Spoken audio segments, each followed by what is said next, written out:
Bonjour docteur. Bonjour. Alors le sujet d'aujourd'hui c'est l'infidélité et on va introduire cette vidéo avec une première question. Est-ce que vous avez une anecdote de consultation d'infidélité liée à une problématique de couple? Alors, bien sûr, les anecdotes ne manquent pas dans ces situations-là, aussi cocasses parfois qu'elles ne le sont. Et celle qui me vient à l'esprit, c'était l'histoire de cet homme qui a été accusé par sa femme de délire de jalousie et qui a dû même être hospitalisé et traité pour un délire de jalousie. Et en réalité, la fille de ce couple s'est rendue compte que sa mère avait bien un amant et que son père a été hospitalisé pour une situation tout à fait... C'est pour ça que vous me parlez de situation cocasse, c'en est une, puisque finalement la fille a divulgué la situation, le père bien sûr est sorti de l'hospitalisation et surtout a arrêté son traitement qui était assez corsé. Alors là c'est une situation particulière, mais qu'est-ce qui pousse les gens à l'infidélité de manière générale?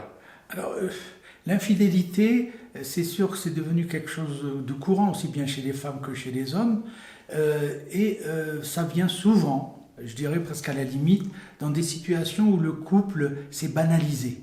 Vous savez, en général, les premiers temps ou premières années ou mois, c'est quand même la lune de miel et tout est beau, tout est idéalisé, et que après, le fait de ne pas s'occuper, je dirais, de son couple, hein, le couple étant quelque chose de particulier, c'est pas 1 plus 1, mais 1 plus 1 égale 3, c'est-à-dire qu'il y a l'entité de couple, cette intimité qu'il faut entretenir comme on entretient un jardin, et que si elle n'est pas entretenue, elle donne lieu justement à une espèce de malaise où personne ne se retrouve là où il faut, et du coup, avec le temps, alors c'est vrai que dans le discours un peu populaire, on parle d'usure du couple.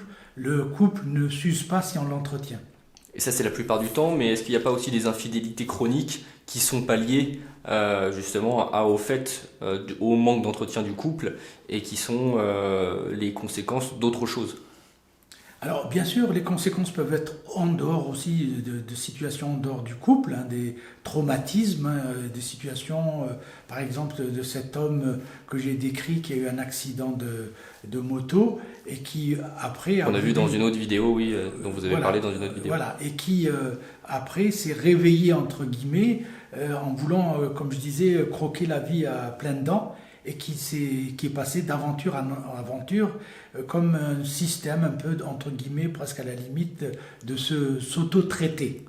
Mais en même temps, ça mettait bien sûr son couple en péril.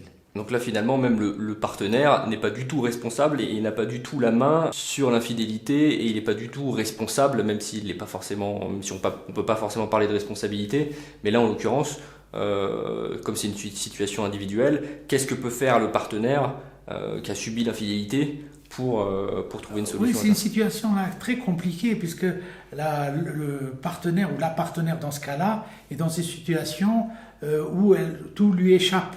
Parce qu'elle ne comprend pas, ça a l'air plutôt bien de se passer entre eux, les choses allaient convenablement, leur couple était assez bien, comme je dirais, entretenu, et donc du coup c'est encore plus compliqué quand les choses échappent. C'est pas comme une femme qui depuis quelques mois voit un peu son mari prendre des distances, se cacher pour téléphoner, ou avoir des messageries qui l'effacent. Donc c'est des situations un peu presque à la limite plus compliquées que celles où il y a une infidélité flagrante. Et est-ce que quand les personnes qui viennent vous voir en consultation vous font part de cette infidélité, est-ce qu'ils arrivent la plupart du temps à complètement passer à autre chose ensuite? Est-ce qu'ils trouvent des solutions qui font qu'ils passent complètement à autre chose? Ou alors est-ce que ça risque pas de casser quelque chose finalement presque définitivement dans le couple?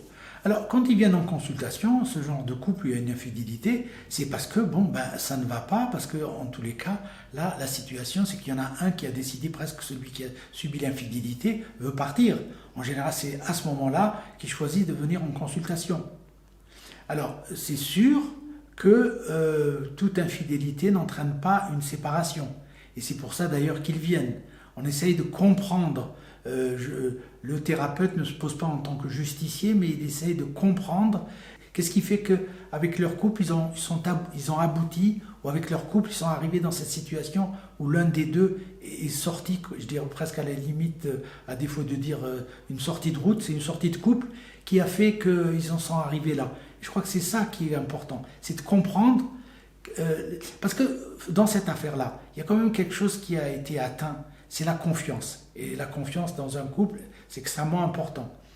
Donc on va essayer de comprendre qu'est-ce qui s'est passé, qu'est-ce qui fait qu'il y a eu ce passage à l'acte, pour justement mettre à plat et que les deux partenaires puissent accepter, entre guillemets, même s'ils n'excusent pas à 100% la situation, pour faire en sorte qu'ils arrivent, quand c'est possible, de continuer la route ensemble.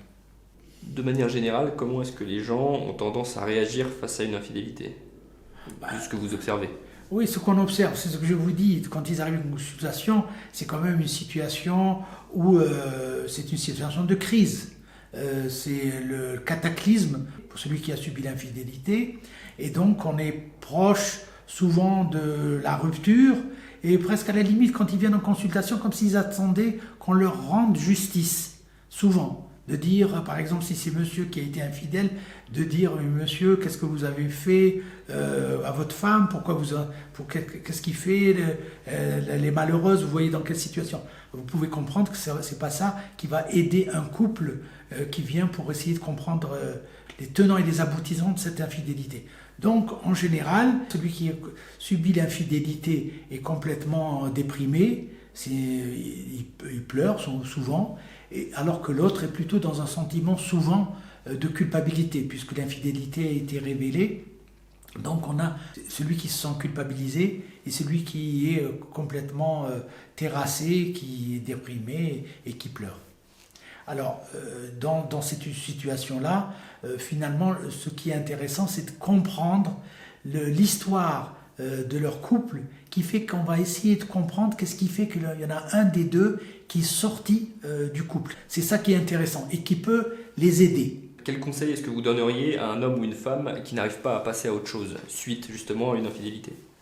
Alors, les conseils, bien sûr, c'est de prendre une décision dans sa vie. Souvent, dans ces cas-là, on reste ensemble, mais on sent que les reproches sont toujours présents. Et ça, c'est jamais bon. Et c'est le conseil qu'on donne dans ces situations-là, c'est justement de sortir de ce piège, c'est-à-dire d'avoir le derrière entre deux chaises. C'est-à-dire, on n'est pas parti, on reste dans le couple, mais on rumine, et parfois, il y a quand même des coups bas, je dirais, où on va se venger aussi, ou de rappeler à l'autre qu'on a été trompé, que ceci, donc ça revient et ça crée une atmosphère délétère. Donc si on se décide à rester dans son couple, on le décide une fois pour de bon. Et ça peut créer des tensions qui n'ont rien à voir, peut-être même avec l'infidélité directement, comme ça, comme une sorte de vengeance qui force faire des choses qui ne se seraient pas passées et qu'on n'aurait pas reproché à son conjoint si jamais il n'y avait pas eu ce passif forcément d'infidélité. Exactement. C'est pour ça que je ne veux pas prôner l'intérêt de la thérapie. Ça permet de percer l'abcès et que chacun puisse dire ce qu'il a au fond de son cœur pour qu'ensuite on parte du bon pied. Sinon, on est piégé comme vous venez de le rappeler là, dans ces situations-là. Est-ce qu'il y a des conséquences notables suite à la découverte d'une infidélité sur la personne qui l'a subie et sur son environnement, son entourage, sa famille, des réactions qu'elle va avoir qui sont liées à la découverte d'une infidélité? Alors absolument, parce que dans ces cas-là, chacun va chercher à avoir des soutiens familiaux, amicaux, presque à la limite parfois même les enfants quand ils sont grands, d'essayer de les mêler à cela, qui fait que c'est très compliqué pour le après. Même on voit des couples qui vont essayer de reprendre la vie ensemble après s'être apaisés, et on voit très bien qu'en écho, peut-être que la famille de madame qui l'a soutenue parce que son mari a été infidèle, va continuer à lui en vouloir, alors qu'elle a passé le cap de ces reproches. Donc c'est très compliqué. C'est pour ça que je pense, même si c'est quelque chose de spontané qu'on fait pour avoir du soutien, de se tourner vers les autres, c'est un peu compliqué. Il faut quand même réfléchir à 2 reprises avant de mettre au courant les autres de l'infidélité de son conjoint ou de sa conjointe. Parce qu'après, ça va être repris et parfois, ça n'aide pas beaucoup. Donc est-ce que c'est quelque chose qu'il faut garder pour soi et essayer de régler au sein de son couple et personnellement, et justement donc de ne pas en parler et de limiter le fait d'en parler autour de soi? Oui, je crois qu'on peut en parler, mais vraiment à des gens qui sont proches, souvent des amis, mais ou qu'on considère vraiment qu'ils peuvent garder leur neutralité. On peut être soutenu parce qu'on a subi une infidélité par une amie, mais il ne faut pas non plus que ça devienne quelque chose, un combat.